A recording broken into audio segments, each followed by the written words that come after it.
So,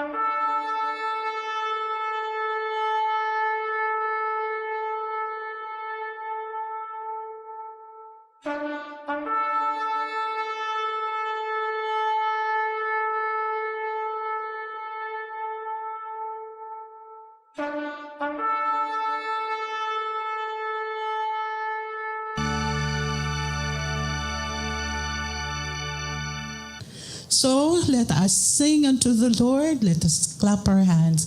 Samahan niyo po kami. Kung gusto ko po kunin niyo po yung clap natin, yung beat natin. 1, 2. Lahat po yan ha. Tuloy-tuloy tayo ha.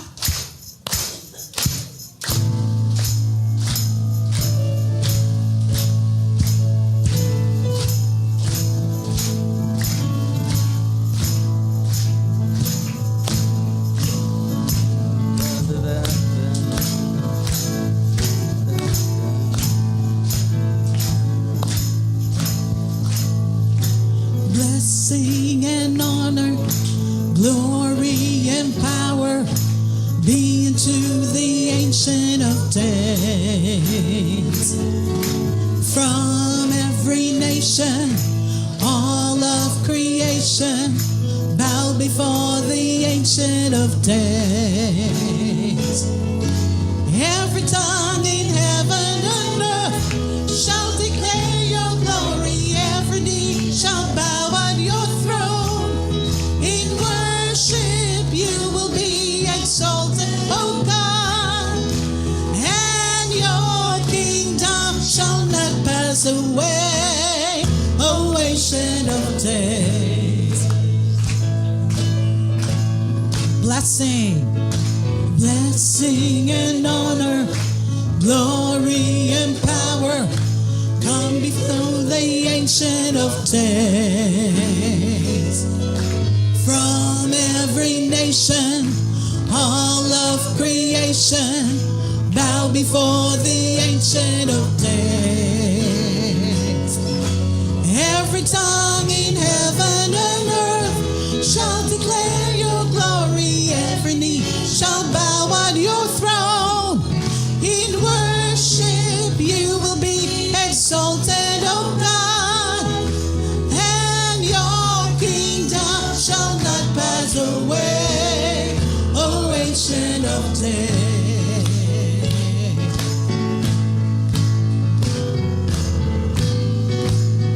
Let's declare, your kingdom shall reign over all the earth. Sing unto the Ancient of Days, for none can compare to your matchless worth. Sing unto the Ancient of Days, your kingdom shall reign over all the earth. Sing unto the Ancient of Days, for none can compare to your matchless worth. Sing unto the Ancient of Days. Every tongue in heaven and earth shall declare your glory. Every knee shall bow at your throne. In worship you will be exalted, O God, and your kingdom shall not pass away, O Ancient of Days, O Ancient of Days, O Ancient of Days. Heavenly Father, Panginoon, ang sarap pong mag-dwell dun sa truth na you are constant. We can rely on your word. We can live this life, Panginoon, in the constancy of who you are. Kami po, Panginoon, we changed, we lost sight, we lost focus. But then, Lord, you always bring us to the very purpose that you have in our lives. The very cross that we can begin. The very life that has given us redemption. Panginoon, maraming pong salamat. And Lord, in all the midst of all this craziness that is in the world, we can find rest in you alone. We can find our security in you, our refuge in you alone.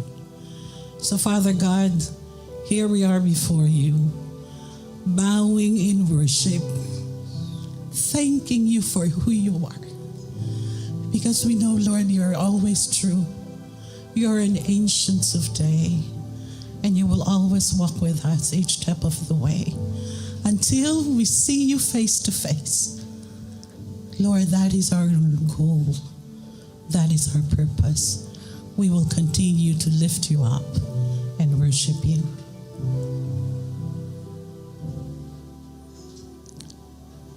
Down at your feet, oh Lord, is the most high place. In your presence, Lord, I seek your face. I seek your face.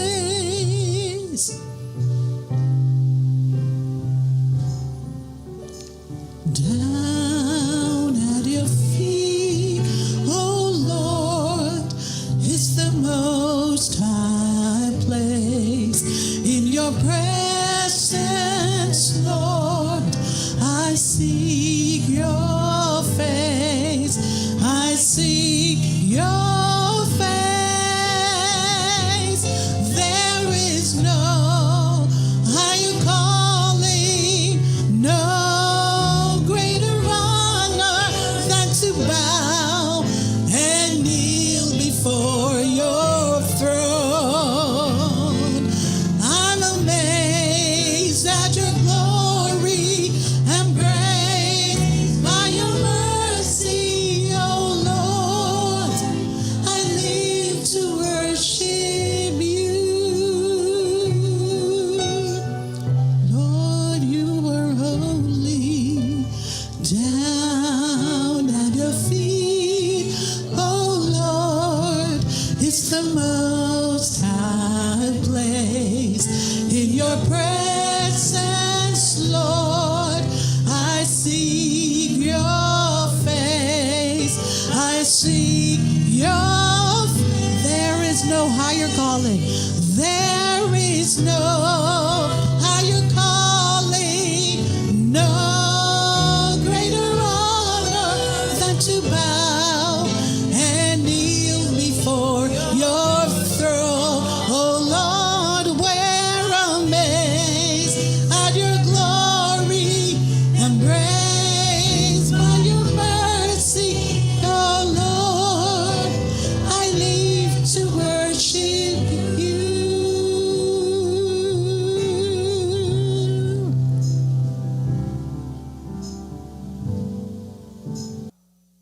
Di ba ba? At minsan po ay hindi ka komportable kapag may mga pagbabago na mangyayari. Ito pong nakaraan lang, ito pong itong linggong to, mayroon pong ikinasal. Isa po yun sa mga pagbabago, malaking pagbabago. Kaya nga sinabi ko doon sa ikinasal, sabi ko, simula sa araw na ito, mayroon ng nangyayari na hindi mo alam. There is a big change na hindi mo pa naranasan mula nung ikaw ay pinanganak. At totoo naman po yun sa pag-aasawa, hindi po ba? Hindi kagad natin na-expect what will happen. So many things will happen. And many people love the idea of progress but struggle with yung pong tatawag natin process of transition. Masarap mag-progress, pero yung transition, yun pong pinakamahirap. Siyempre, mas gusto natin yung stable tayo, familiar tayo, at hindi ka na manghuhula kung okay ba o hindi ang buhay mo. Lalo na po sa amin po mga nagkakaedad. Ang hirap po yung pagbabago. Parang sa amin pong edad, wala na yatang babaguhin sa amin. Merong mga nababago, pero hindi namin kontrolado yon. Hindi namin kontrolado yon.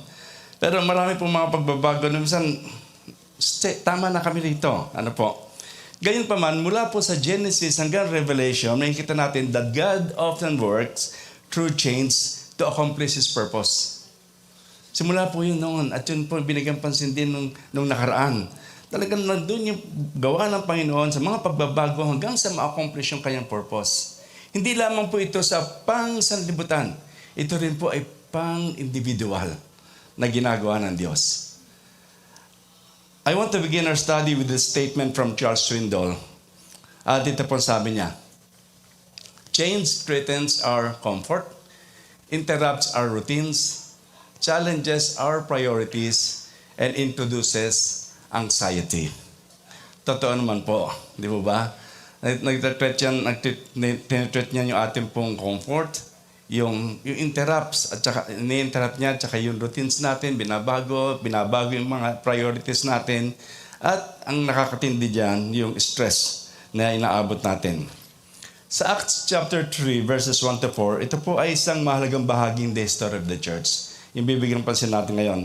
Dahil ito po yung mga panahong ito, ang ebanghelyo ay nakatuon lamang sa Jewish community at sa mga nearby regions. Pero dito rin po, ang banal na Espiritu ay nagsimula ng isang pagbabago that would eventually take the gospel into the ends of the earth. Tandaan po natin, dito po sa pag-aaral natin, nakafocus lang po ang gospel doon po sa Jewish community.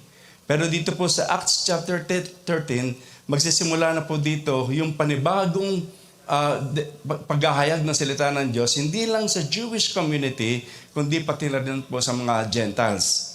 At tayo nga po yun, naging bahagi tayo. Pero maganda po maunawaan po natin ang mga pagbabagong yun. Mapapag-aralan din po natin dito that when God introduces change, His people are to respond to it. Kailangan, mag-respond tayo. Tumugon, ayan. Kailangan tumugon tayo. We have to respond. At hindi rin po ito optional. Mahalaga po ito para matupad ang layunin ng Diyos. Sa pag-aaral natin dito po sa buhay ni Paul, tignan po natin kung gaano niya hinarap yung maraming pagbabago sa kanyang buhay. Let's rewind. Rewind lang po tayo ng konti and review what we have learned in the past.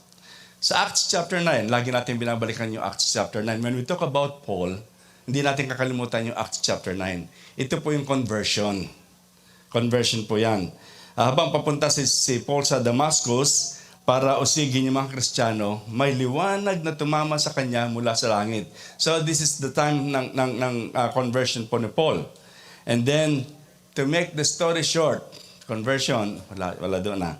To make the story short, he was converted to Christ. Ayan, ang sabi pong gano'n sa Acts chapter 9. He fell to the ground, heard a voice say to him, Saul, Saul, why do you persecute me? Tandaan po natin, bago po naging Paul, bago po siya naging Paul, siya po ay si Saul muna. Who are you, Lord? Saul asked. I am Jesus, whom you are persecuting. He replied. So, to make the story short, he was converted to Christ. Ano po? And then, agad siyang ginabayan na mamuhay at maglingkod sa bagong grupo ng mga tao. Ang mismong mga Kristiyano na dati niya inuusig, ang naging pamilya niya at kasamahan niya sa ministeryo. What a start for a change. Di ba ba? Parang, eto si Pablo, inuusig ko itong mga taong to. Tapos, bigla-bigla lang na-convert ako. At yung mga taong inuusig ko, sila nang kasama ko ngayon. Malaking pagbabago sa kanya yon. At paano niya inaharapin yon? In fact, marami pong mga Kristiyano, marami mga tagusunod ni Kristo na talagang nagkaroon ng gap sa kanya. Ayaw nilang tanggapin si Paul. Kung hindi lang kay Barnabas. Si Barnabas lang ang sumama kay Paul. Halika Paul, samahan kita, papakilala kita doon sa mga doon sa mga Kristiyano, sa mga tagusunod ni Kristo. Doon lang, nagkaroon ng konting pagtanggap kay Paul. Pero, yung start po ng pagbabago sa buhay po ni Paul, napaka-tindi.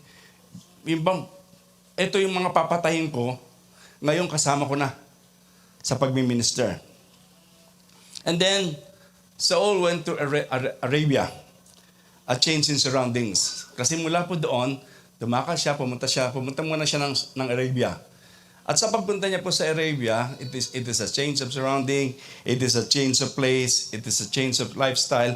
At mula po doon, sabi po sa Galatians chapter 1 verse 17, "Nor did I go up to Jerusalem to those who were apostles before me, but I went away into Arabia and returned again to Damascus." Nagtagal po siya sa Arabia.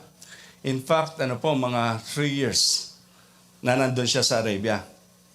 So, ito po Acts chapter 9, patungong Acts chapter 13, maraming taon po dumadaan dito na hindi lang po natin nakikita dahil sa wala na po mga kwento. Pero sa loob po ng 3 taon ni Paul doon sa Damascus, sa Arabia, doon po siya dinil ni Lord.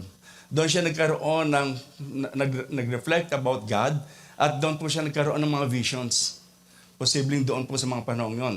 Kaya mga minsan natatanong natin, bakit ito si Paul? O nga, magaling nga siya sa scripture. Pero bakit pagdating doon sa doctrine of Christ, napakatindi niya na. Pati yung heaven, pati yung third heaven, sabi niya nakapunta siya. And I think ito po yung part na yon, na kung saan po ay kinausap siya ng Diyos at tinuruan siya. Siguro po sa mga panahon ito, he likely reflected on his new faith. Sabi ko nga po kanina, dito siya nakareceive ng revelation from God. At paghahanda sa kanya bago sa Damascus at sa Jerusalem. Umuwi po siya sa bahay nila sa Tarsus. Umuwi siya ron. And he stayed quietly for years. So, paggaling niya po ng Arabia, bumalik siya sa Damascus, tapos umuwi siya sa Tarsus. Tanda natin, Paul is from Tarsus. Pero, ang ginawa niya po doon, nanahimik siya. Nag-low profile siya doon sa Tarsus. At sabi po sa komentary, posibleng naroon siya sa bayan nila for 7 to 8 years. Mahaba-haba din na nagtagal siya doon sa Tarsus. At sabi ko nga, naghihintay siya kung anong gagawin ni Lord sa kanya. At hindi lamang po yon, ang pagsunod ni Saul sa Diyos ang nagdala sa kanya ng napakarami at sunod-sunod na pagbabago. Then finally, after waiting so long in Tarsus, sabi po na ilang commentaries, pagtapos po sa Tarsus, mayroon pong kumatok sa kanyang pintuan. Doon po sa Acts chapter 11, verse 25. Si Barnabas na po. Sabi niya gano'n, na hinahanap niya si Saul. And when he found him, he brought him to Antioch. Ito na po sa Antioch. So for a whole year, Barnabas and Saul met with the church and taught great number of people. The disciples were called Christians first at Antioch. So dito po nagpasimula yung missionary journey ni Paul. Pumunta po sila ng Antioch at doon po sa Antioch, doon po nagpasimula yung talagang grabe ang paghahayag ng mabuting balita ni Kristo. Maraming naligtas. Marami po naligtas. At si Barnabas, na humingi ng tulong sa kanya sa ministry sa Antioch, pagbabago na naman po yun. Mula po doon sa pagpapahinga niya, pagpunta sa Antioch, so Saul went through another big change, magiging low profile sa Tarsus, napunta siya sa attention sa isang fruitful, growing ministry in Antioch. At ang Acts 11:26, sabi pong ganon, for a whole year, Barnabas and Saul met with the church and taught great number of people. The disciples were called Christians first at Antioch. Pero hindi pa po tapos ang kwento ni Paul. Hindi pa natapos yung pagbabago. Let's pick up the story sa Acts chapter 13. At sabi nga po nila, nung tinitigan ko ito, pinag-aaralan po, mula po ron sa Acts chapter 9 hanggang sa Acts chapter 13, sa pagkaka-pick up po kay Paul mula doon sa Antioch, ang sinasabi po nila na sa mga 8 years to 14 years na ang tumakbo. So minsan binabasa lang natin, pero 8 to 14 years na po ang lumipas. At ito na po, sa church po na Antioch, there were prophets and teachers. May mga kasama na po dito si Paul. Nadagdagan na sila. At ang sabi mong ganun sa verse 1, kasama na nila si Barnabas, si Simeon, called Niger, Lucius of Cyrene, Manaen, who had been brought up with Herod the Tetrarch, and Saul. While they were worshiping the Lord and fasting, the Holy Spirit said, Set apart from me Barnabas and Saul for the work to which I have called them. So after they had fasted and prayed, they placed their hands on them and sent them off. The two of them, sent on their way by the Holy Spirit, went down to Seleucia and sailed from there to Cyprus. Let's begin by acknowledging the church in Antioch. Ito po yung church na to, it is pwede po natin sabihin, the place to be at that time. Ito po yung kung sasabihin natin na saan gusto mag-work, gumawa ng gawain ng Panginoon, doon tayo sa Antioch. Handa ang puso ng mga tao ron. Kitang-kita natin yung evangelism explosion doon. Maraming mga tao na naniligtas at nandito yung best team, the dream team of the first, masabi po natin parang first century Christian leaders. 5 lang po yun. 5 po yun. Si Barnabas, ang ibig po sabihin ng kanyang pangalan ay son of encouragement. Siya po isang Levita mula sa Cyprus. At yung sinabi ko nga po kanina na siya po yung nagpakilala kay Paul doon sa mga mananampalataya sa panahong yon. At sa Simeon, dito po talaga nakalagay, he also called nigger. Bawal na pong salita kasi ngayon nigger, no? Nasasaktan din kami pagka ganun eh. Simeon is referred as nigger, which means black in Latin. Black in Latin. Nagpapakita na siya ay from African descent. Afrikano po siya. Mas maputi naman ako doon. At ang ministry niya ay beyond Jewish circles. Ibig sabihin, nandito na po yung mga leader na nagpapasimula na not for Jews but for Gentiles. Kaya kasama na po ito ni Paul. And then nandiyan po si Lucius of Cyrene. Si Lucius po was from Cyrene, a city in North Africa. At ito po ay ang present day na Libya. Taga-riyan po si Lucius ng Cyrene. He may have been among the early converts who preached to the Gentiles in Antioch. And then, of course, si Manaen. Ito po, kakaiba po itong si Manaen. Is described as having been brought up with Herod, the Tetrarch. So, mula po siya sa isang mayamang pamilya, possibly po a childhood friend of Herod Antipas, who ruled Galilee during Jesus' ministry. At yung connection po dito ni Manaen to Herod ay nagpapahayag po nung kanyang pagiging it indicates potential influence and understanding of both the political and social dynamic of the time. So meron siya kasama na nakakaintindi ng lahat. Kaya sasabi ko po kanina, parang dream team ito. They are from different backgrounds, pero kakaiba yung kanila pong dating. And of course, Saul of Tarsus, later known as Paul. Ito po yung mga leaders ng church, ng early church, ay galing sa iba't ibang background at karanasan. Nagpasimula sila ng mission sa paglilingkod. May kita po natin dito kung paano ginagamit ng Diyos ang iba't ibang individual mula sa iba't ibang kultura at antas ng buhay to advance the kingdom of God.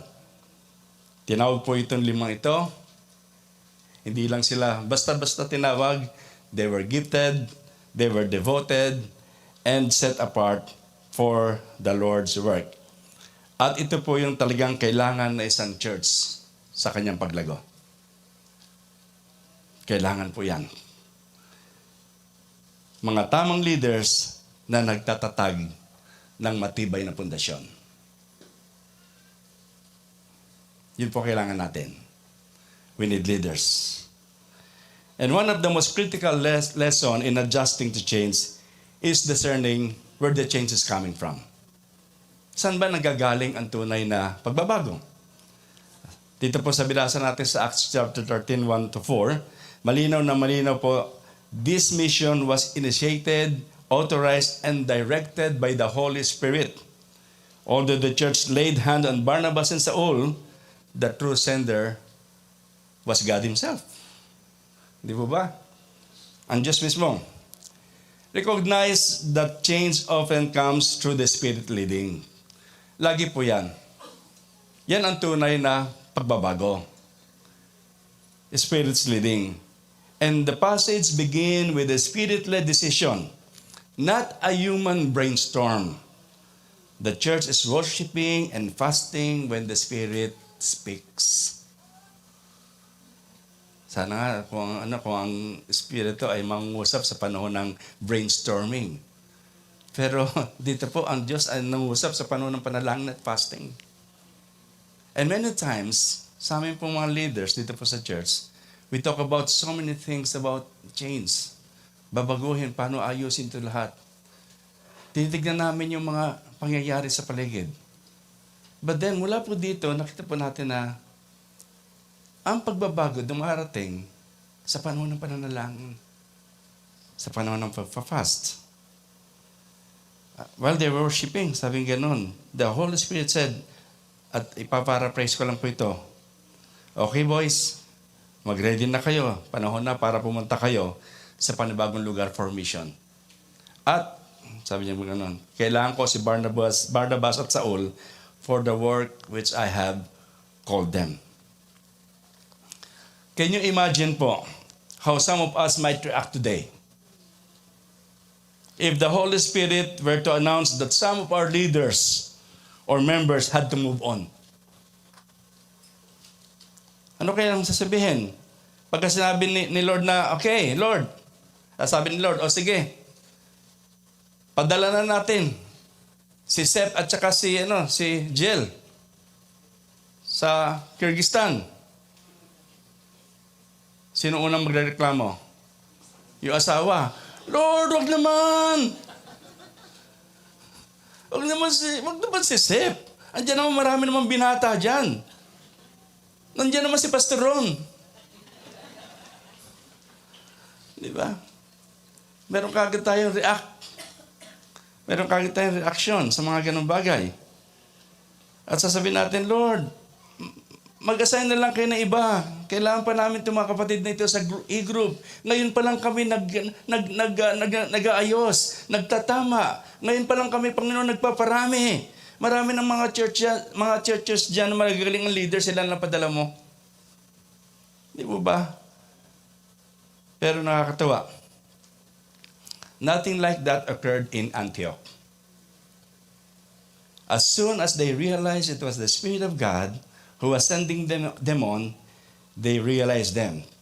And keep in mind, na lahat po ito ay nangyari when the church was at its peak momentum. Maganda ang takbo ng church. Kumbaga sa sakyan, it was running ahead at full speed.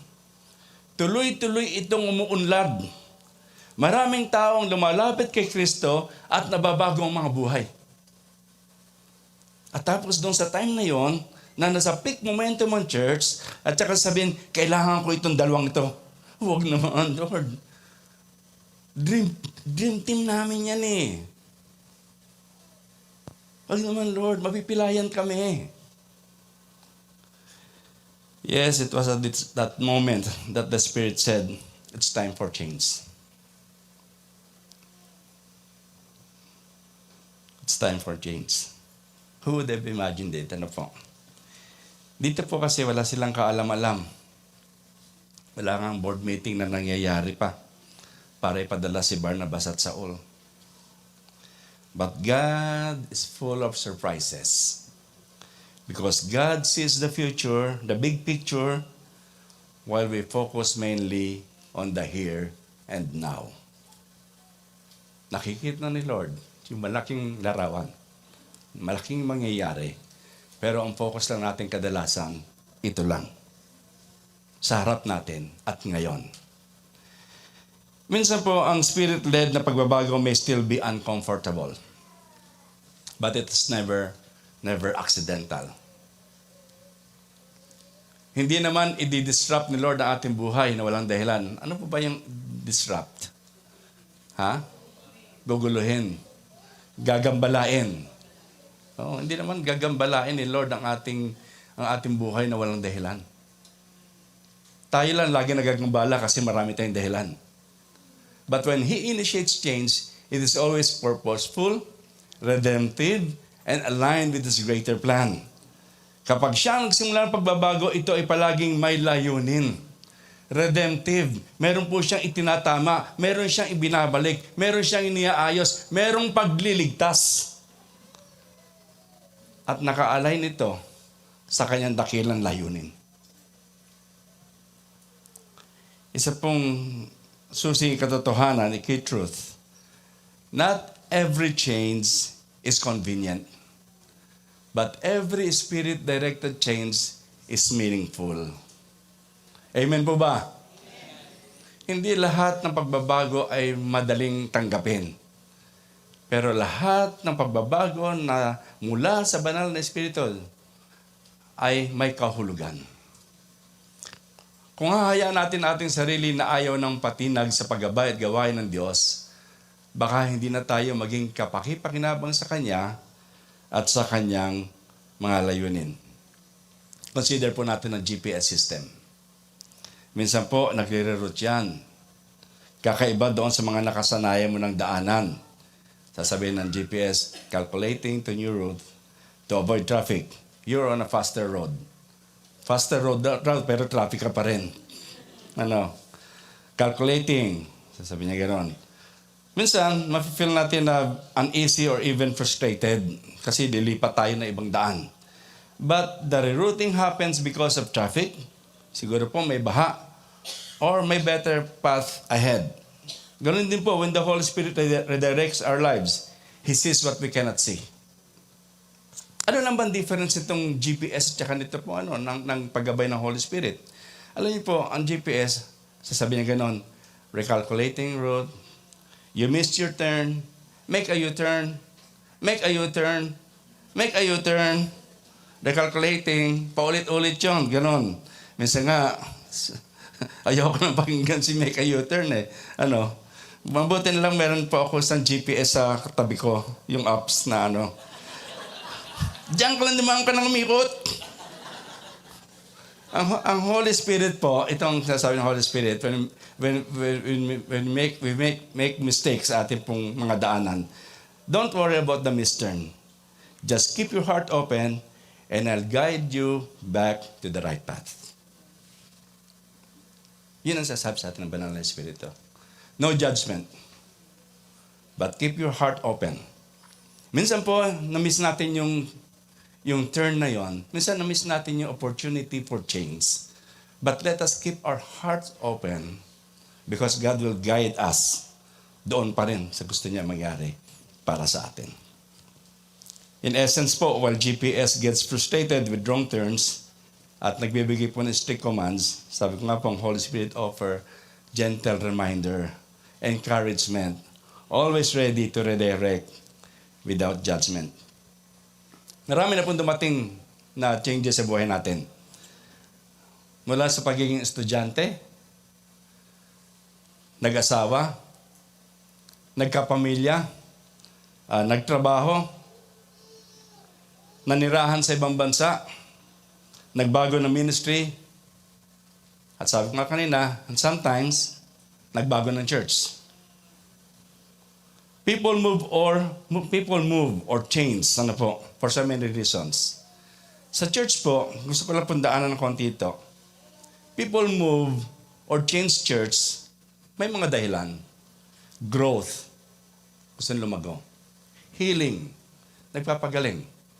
And I believe, isa po sa atin pong dito po sa church, when we welcome people from other church, gusto natin makita na ito po ay lugar ng hospital.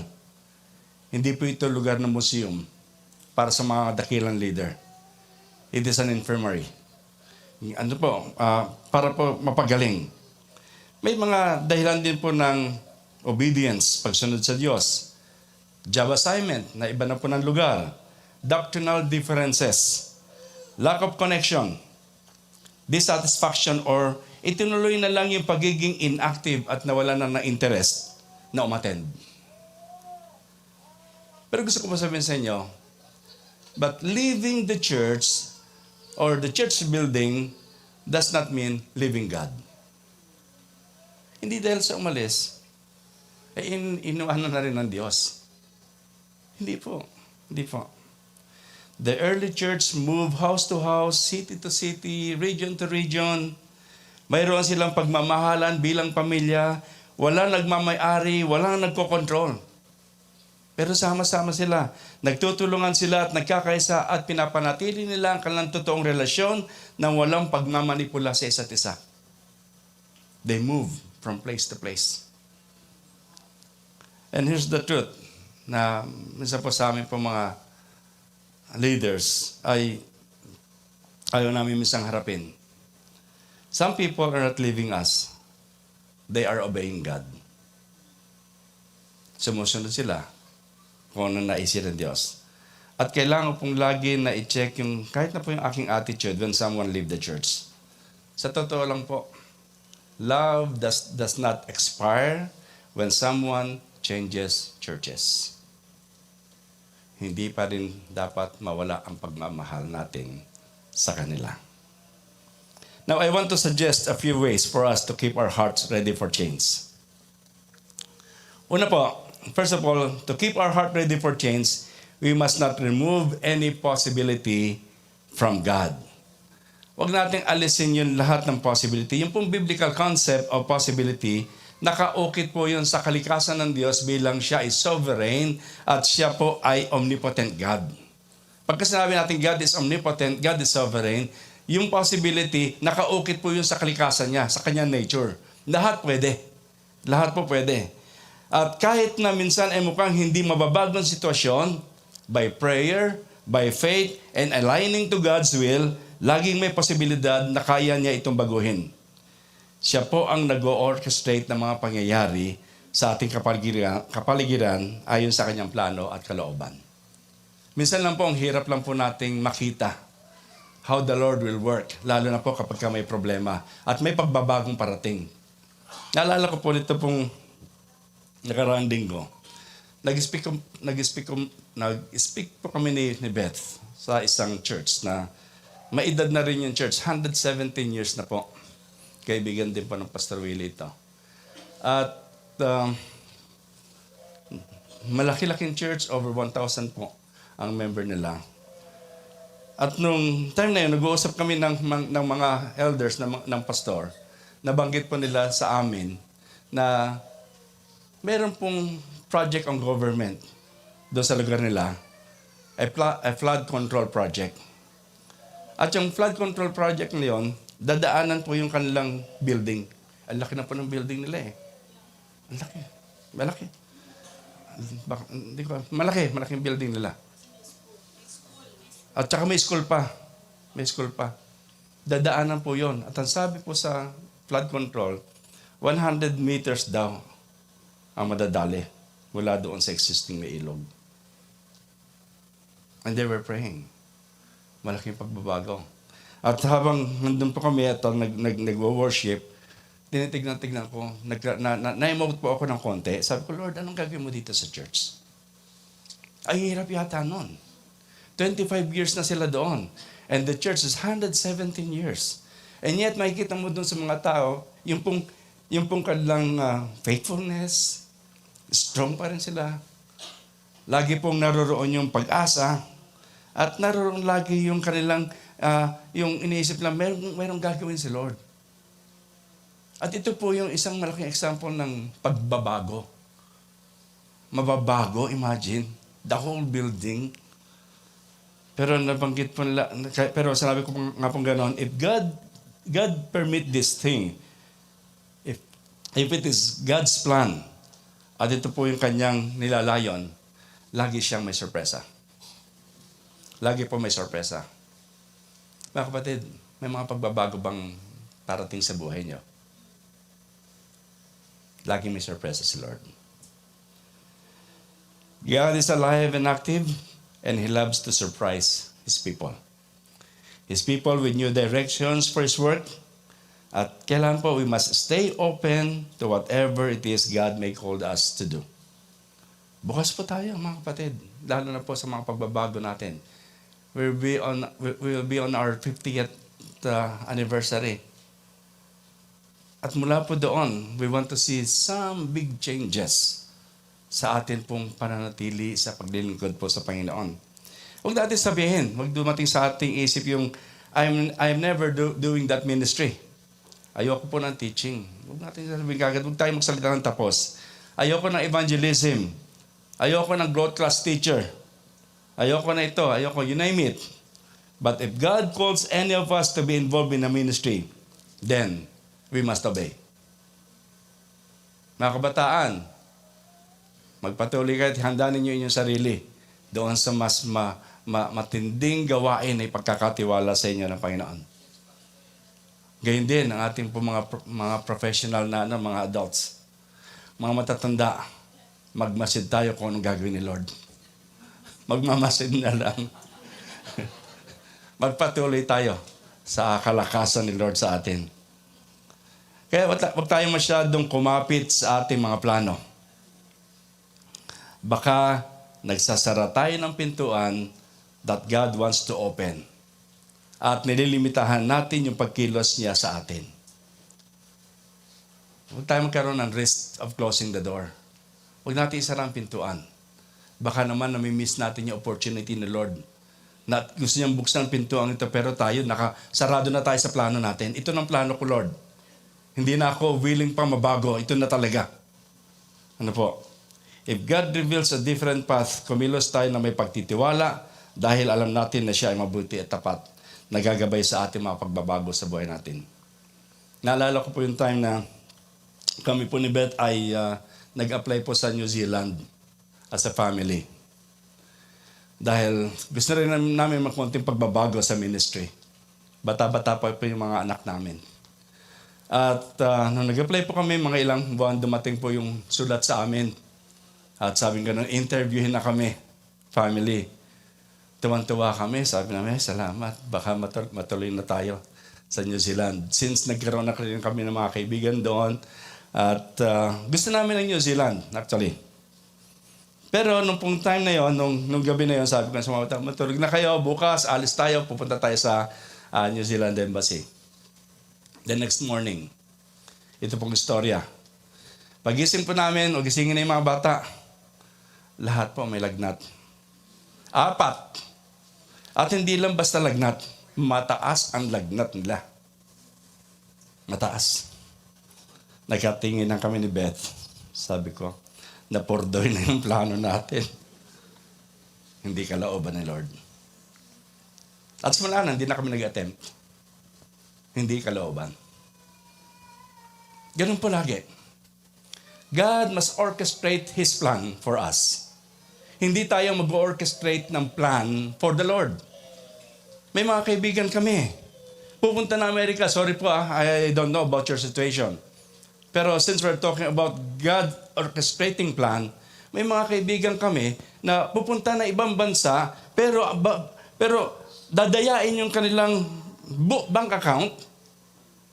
Dadayain. At sasabihin ganon, ito po yung yaman namin. Is that right with God? At pagka napunta na ibang bansa, hirap na hirap. At saka sabihin, bakit naman pinayagan kami ni Lord na pumunta dito? Anong pinayagan? Gumawa kayo ng paraan. It's not God's plan. You orchestrate the plan at nag-implement ka ng plan. Huwag tayo masyadong kumapit sa ating mga plano, mga kapatid. Kapag ka sinabi natin, do not remove any possibility from God, siya ang gagawa.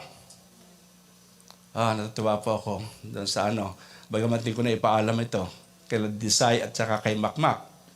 Diba? Marami po nakakaalam ng istorya na yun. Pareho sila nag-apply, binata't dalaga pa sila. Ang tagal. Pero nung kinasal sila, kaagad-agad na-aproban yung kanilang, magkahiwala yon na application ng US visa, na US na mag-migrate sila sa US. Nung kinasal sila, pareho sila na-approve. Ang bilis umalis, sabay pa silang umalis. That is God's orchestrated plan. The possibility of God working sa buhay natin. Second, to keep our hearts ready for change, let us not allow a lot of activity to weaken our sensitivity to God. Ang author po at professor na si Howard Hendricks, sabi niya po, The greatest threat to your ministry may be your ministry. Sabi niyo po, ang pinakamatinding threat sa ministry mo ay ang ministry mismo. Ang sinasabi niyo po dito ay, when we are so busy with church activities, we might stop spending time with God and stop hearing what God is saying. Baka naman masyado na tayo. Maging sa ministry yan o kaya sa ating pong buhay, sa ating pagkatrabaho.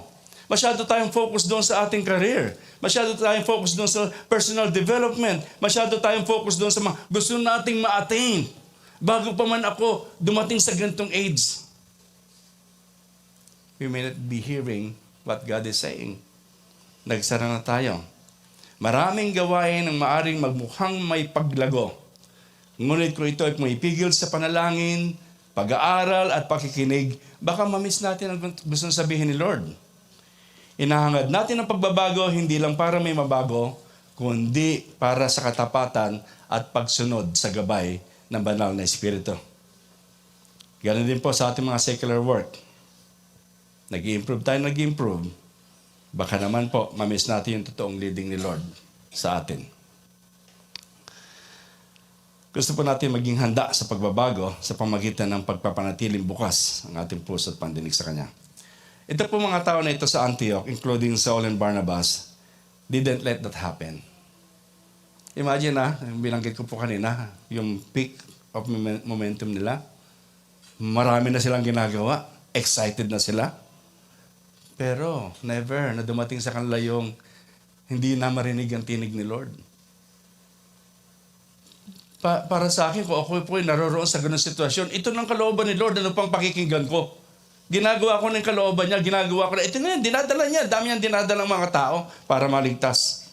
Pero para kay Saul and Barnabas, it didn't let them that stop from spending time with the Lord. Kaya nung marinig nila, sinabi ni Lord, it's time to move. It's time to move.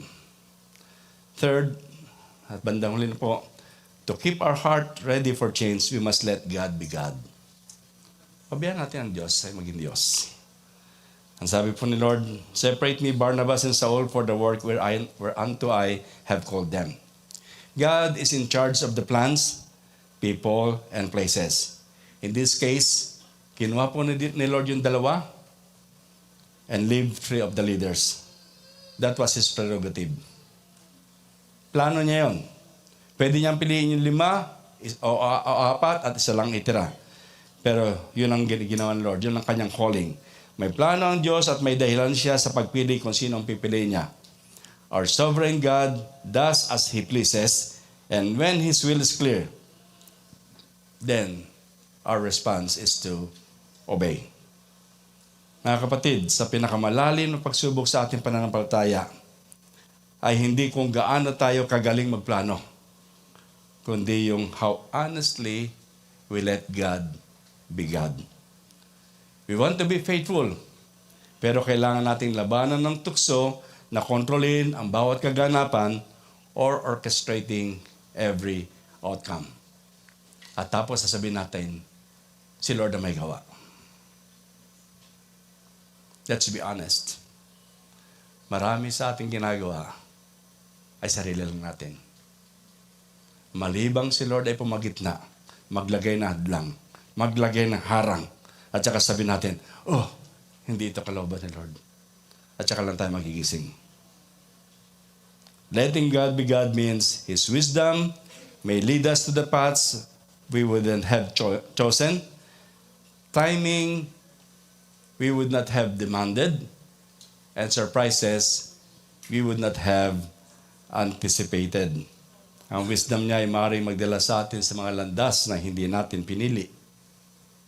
Sa tamang oras na hindi natin hiningi at sorpresa na hindi natin inasahan. So mga kapatid, I invite you today to slow down. Slow down. Expect changes, but slow down. To pray more. Subukan ang bawat direksyon ng nanaayon sa salita ng Diyos at sa gabay ng Espiritu. If God redirect us, it is not a setback. Hindi po yung pag parang setback, parang naano naman ako, nawala naman ako sa focus ko. It is a fresh invitation to trust and follow God. Kaya nga, ihanda natin ang ating mga sarili sa pagpapasakop at pagbabago ng direksyon ayon sa gabay ng Espiritu. Ang theme po natin for this year ay, ano po? In action. And we want everyone to be in action. Baka tayo paupo-upo lang, may mga pagbabago na po.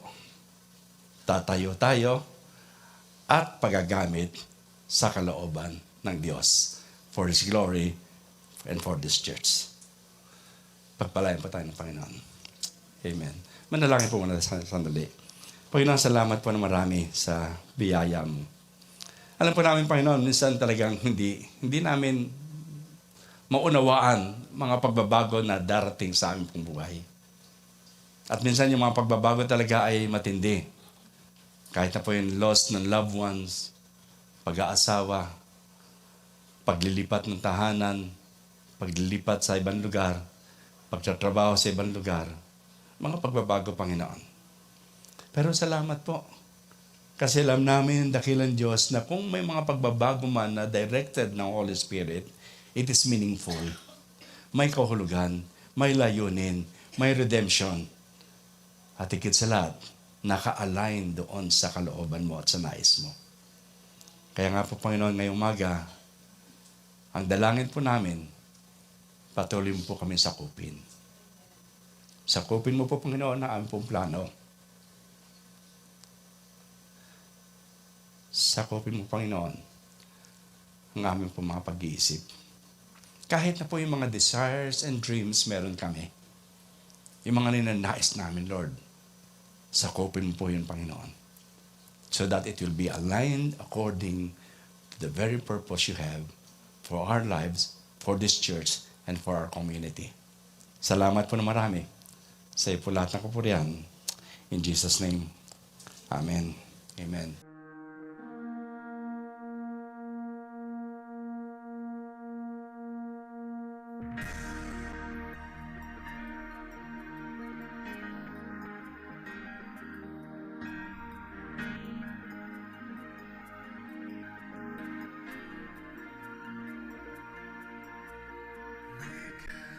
Your showcase an attraction for you, that others may see who you really are, and what you can do. And once they know you, they will love and serve you. God, oh God, bless the world through MCM as we gather to grow and sky.